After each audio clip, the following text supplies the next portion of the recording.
ہے سبا اس لیے سبا تھا کہ سبا نے اپنے آپ کو اجتماع سے جوڑ دیا. سبا نے وہ جو ٹریڈیشنل انٹلیکچوئل کی ایک تعریف تھی اس سے خود کو نکال کر وہ اپنے عوام کے ساتھ رہا. اس نے کہا کہ اگر میرے کلاس کا ایک ٹیچر اسٹوڈنٹ اغوا ہو رہا ہے تو میں اس کلاس پہ بیٹھوں گا ہی نہیں جب تک وہ رہا نہیں ہو جائے. جب بات ہوتی ہے تو کہتے ہیں کہ اگر سبا نعرے نہ لگاتا تو سبا سبا تھا. تو آپ یہ بتائیں اگر آپ نے ایکٹیویزم کو محدود کر دیا ہے, آپ کہتے ہیں کہ قوم کے لیے کام جو ہے نا وہ ناکارہ شخص ہی کرے گا, تو پھر قومی تحریک چلائے گا کون؟ اگر ایک ڈاکٹر جو ہے نا ڈاکٹری کرے, ایک وکیل جو ہے نا وکالت کرے, ایک استاد جو ہے نا اپنی استادی کرے, تو پھر قومی تحریک چلائے گا کون؟ کیا یہ ایک آسان کام ہے؟ یہ سب سے مشکل کام ہے. سب سے ذہین, سب سے جرت مند لوگ قومی تحریکیں چلاتے ہیں. یہ کسی عام سے کسی ڈرپوک سے شخص کا کام ہے ہی نہیں کہ وہ اتنے بڑے کلیم کو لے کر آگے چلے, اپنی زندگی اپنے سب کچھ قربان کرتے ہیں. میں کہتی ہوں کہ ہمیں مایوس نہیں ہونا چاہیے. اگر قربانیاں تو اتنی ہے کہ شاید اس تحریک کا کوئی ادارہ اس قابل بھی نہیں ہے کہ وہ شہداء کی لسٹ بنا سکے, اندر جذب کر سکے, اور اس کے بعد تعلیمی اپنی کوکھ سے علم کو جنم دے کر کردار میں عملی نکار پیدا کرے تو وہ شعور اور تبدیلی کہلائی جا سکتی ہے. صرف تعلیم حاصل کرنا اور اپنے پاس رکھنے سے کوئی بھی طلبہ نوکری اور کاروبار تو کر سکتا ہے, مگر اپنے سماج میں کوئی تحریک پیدا نہیں کر سکتا اور نہ ہی انقلاب برپا کر سکتا ہے. کوئی بھی تحریک ہو تو اس کے مقاصد متعین نہ ہو تو وہ جدوجہد علمی ہو, تعلیمی ہو یا نظریاتی ہو, فکری ہو, وہ وقتی جدوجہد تو بن سکتی ہے مگر اسے مستقل جدوجہد نہیں کہا جا سکتا. جیسا کہ البرٹ کامیو نے کہا کہ حقیقی مایوسی طاقتور دشمن کا سامنا کرنے سے پیدا نہیں ہوتی اور نہ ہی جدوجہد میں ناکامی کی تکاوٹ سے ظہور پذیر ہوتی ہے. مایوسی اس وقت ابھرتی ہے جب ہمیں اپنے جدوجہد کی مقاصد کا ادراک نہیں ہوتا ہے. ہم یہ بھول چکے ہوتے ہیں کہ یہ جدوجہد کس لیے شروع کی گئی تھی. یہ جدوجہد قومی شناخت کی جدوجہد ہے, یہ قومی بقا کی جدوجہد ہے, یہ کچھ آسامیوں, نوکریوں, وسائل اور صوبائی حق کی خودداریت کی جدوجہد ہے ہی نہیں.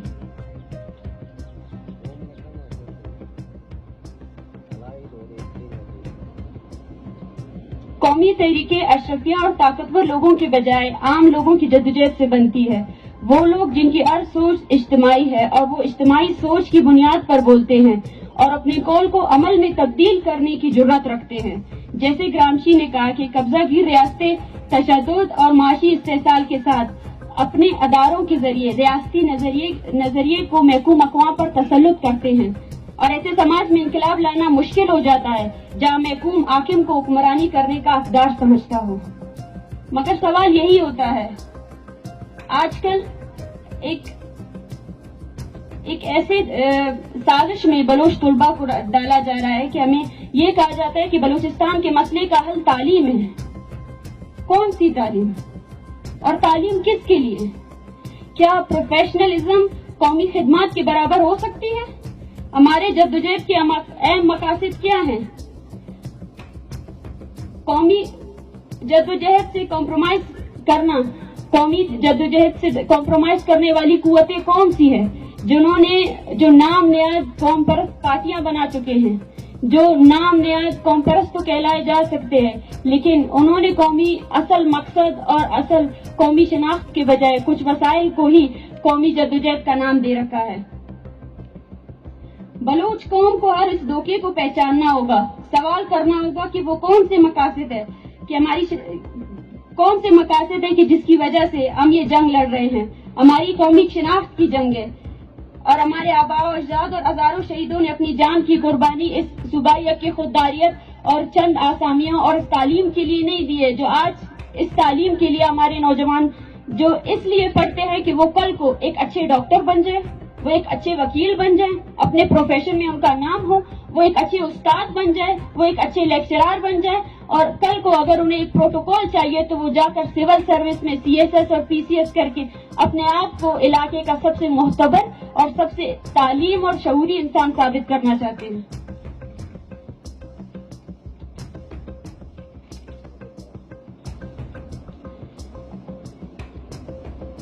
बलोचों कौमी जद्दोजहद की राह इंतहाई कठिन है।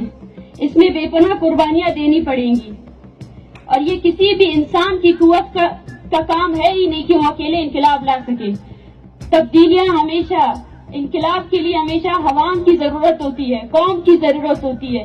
जब पूरी कौम एक तब्दीली के लिए अपनी सुबह शाम लगाती है, अपनी जानों की कुर्बानियां देती है, तभी वो काम आसान हो सकता है। एक फर्द इनकलाब नहीं ला सकता। भगत सिंह की एक तहरीर मैंने पढ़ी जो उन्होंने अपने फांसी के चंद दिन पहले लिखी थी इनकलाबियों के नाम। तो उन्होंने कुछ ऐसे अल्फाज थे जो मुझे मतलब सोचने पर मजबूर कर देते हैं हम सबको, क्योंकि हम सब जिस सरफेस पॉलिटिक्स का हिस्सा हैं या जहां हम सियासत कर रहे हैं उसको मैं बजाते खुद, जिसमें मैं खुद भी शामिल हूँ, उसमें मैं अपने आप को एक बोर्जुआ नेशनलिस्ट समझती हूँ। क्योंकि मैं कौम परस्ती के सबसे पहले उस कॉल को तो मानती हूँ, लेकिन अमल अभी तक उसमें मैं शामिल ही नहीं हुई, या हम सब उसमें शामिल ही नहीं हुए। तो भगत सिंह ने कहा कि अगर आप एक बिजनेसमैन और एक अच्छे डॉक्टर है तो अपनी जिंदगी के कुछ घंटे जद्दोजहद पर बेबुनियाद तनकीद और तकरीरों में सर्फ करते हैं और सुबह रियासती मशीनरी को मुस्तकिम करने में लग जाते हैं। बराए मेहरबानी आंख से मत खेलें। एक इनकलाबी वर्कर के तौर पर आप किसी भी तहरीक के लिए कारआमद नहीं हो सकते। इनकलाब के लिए हमें प्रोफेशनल रेवोल्यूशनरीज की जरूरत है। तहरीक के वो कारकुन जिनकी जिंदगी का मकसद जद्दोजहद को आगे बढ़ाने के अलावा कुछ भी ना हो।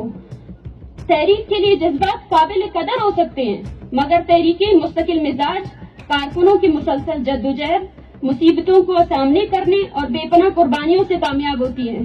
रास्ते की कोई तकलीफ आपके कौमी जज्बे को कमजोर नहीं कर सकती, और अगर दुश्मन आप पर वार करता है तो इससे आप अपना सर पकड़ कर नहीं बैठते हैं कि ये क्या हो गया, ये तो हम बर्बाद हो गए, अब तो ये हमारी औरतों तक आ पहुंचा है। सबसे पहले अपने क्लेम को तो देखो, तुम क्या मांग रहे हो। दो ही रास्ते हैं, अभी भी दो रास्ते हैं, छोड़ दो या अपना लो। अगर अपना लिया है तो पूरी तरीके से अपनाओ। अपने आप को इस कठिन सोच में मत डालो। और मैं हमेशा कहती हूँ कि हमें उन लोगों की इज्जत करनी चाहिए जो शुरू में शायद जद्दोजहद के साथ थे, लेकिन बाद में वो जद्दोजहद को छोड़ चुके हैं। वो अपने साथ तो गद्दारी नहीं कर रहे हैं, वो क्लियर है कि वो किस रास्ते पे है, और उनसे कभी भी हमारी तहरीक को कोई खतरा हो ही नहीं सकता है, क्योंकि वो पहचाने जा चुके हैं। हमारी तहरीक को सबसे बड़ा खतरा उन बोर्जुआ नेशनलिस्ट से है जो कौमी मकसद और कौमी शिनाख्त को अपने कुछ आसामियों और किसी दूसरे रास्ते की तरफ ले जाकर उसको कौमी जद्दोजहद का नाम देते हैं।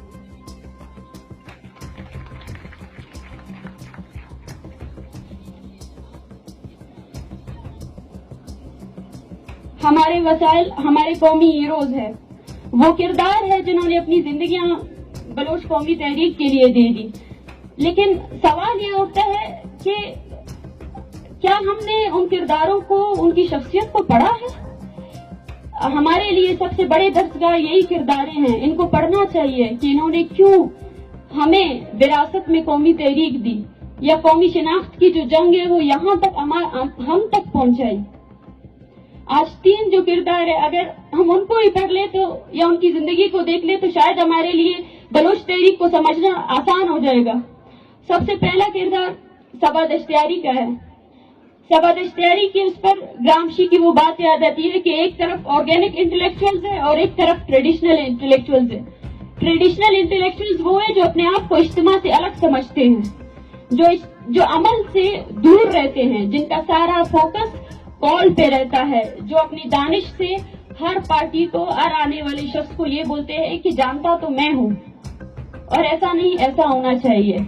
और जिनको ये लगता है कि एक इंटेलेक्चुअल की जगह जो है ना वो बादशाह की जगह है, और वो बादशाह की तरह जो है ना हुक्म करेगा और सामने वाले सारे उसके रियाया है और उसके रास्ते पर चल पड़ेंगे। और दूसरी तरफ वो ऑर्गेनिक इंटेलेक्चुअल है, ग्रामशी कहता है, जिनका हर कॉल अमल के साथ बंधा रहता है, जो इज्तिमा के साथ जोड़ कर सोचते हैं, जो अपने आप को कभी भी कब्जागीर नहीं समझते हैं। कब्जागीर जो है ना सिर्फ वो नहीं होता है कि जो आपकी कौम से अलग हो, कब्जागीर आपके अंदर भी मौजूद होता है, आपके ज़हन में भी मौजूद होता है।